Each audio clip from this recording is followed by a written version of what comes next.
Sir free ആണോ ഇപ്പോൾ? അതിൽ കുഴപ്പമില്ല, പറഞ്ഞോളൂ. എന്തേ? ഞാൻ ഓൺലൈനായിട്ടൊരു MBA എടുക്കാൻ വേണ്ടിയിട്ടേ ഒരുപാട് ഞാൻ എൻക്വയറി ചെയ്തിരുന്നു. അപ്പോൾ എനിക്കിപ്പോൾ ഓരോ യൂണിവേഴ്സിറ്റി സൈഡിൽ നിന്നും കോഴ്സ് വരുന്നുണ്ട്. അപ്പോൾ ഏതായിരിക്കും കുറച്ചും കൂടി ചെയ്യാൻ, ഏതായിരിക്കും സാർ കുറച്ചും കൂടി നല്ലത് എനിക്ക്? ഇത് ഒരുപാട് ആളുകൾ ചോദിക്കുന്ന ഒരു ചോദ്യമാണ്. സത്യത്തിൽ എന്നോട് ഡയറക്റ്റ് ചോദിച്ചാൽ എനിക്കൊരു ഉത്തരവൊന്നുമില്ല.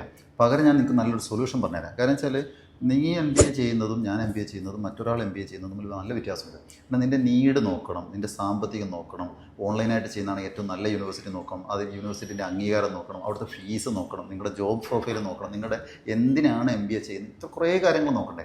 അപ്പോൾ ഇതെല്ലാം വെച്ചിട്ട് ശരിക്കും ഒരാൾക്ക് സെലക്ട് ചെയ്യാൻ പറ്റുന്ന ഒരു യൂണിവേഴ്സിറ്റിയും കോഴ്സും സെലക്ട് ചെയ്യാൻ നല്ലൊരു പ്ലാറ്റ്ഫോം ഞാൻ പറഞ്ഞുതരാം. എഡ്യൂഫോളിയോയുടെ വെബ്സൈറ്റ് ഉണ്ട്, അതിൻ്റെ ലിങ്ക് ഞാൻ താഴെ തരുന്നുണ്ട്.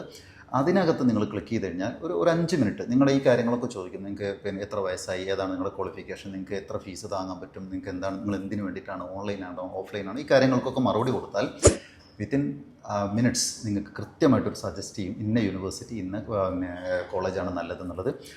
കൂടാതെ നിങ്ങൾ റിക്വസ്റ്റ് ഇടുകയാണെങ്കിൽ ഫ്രീ ആയിട്ട് ഒരു കരിയർ ഗൈഡ് നിങ്ങളെ വിളിച്ച് ഡീറ്റെയിൽ ആയിട്ട് നിങ്ങളുടെ എല്ലാ ഡൗട്ടും ക്ലിയർ ചെയ്ത് തരും. അതല്ലേ നന്നാവുക?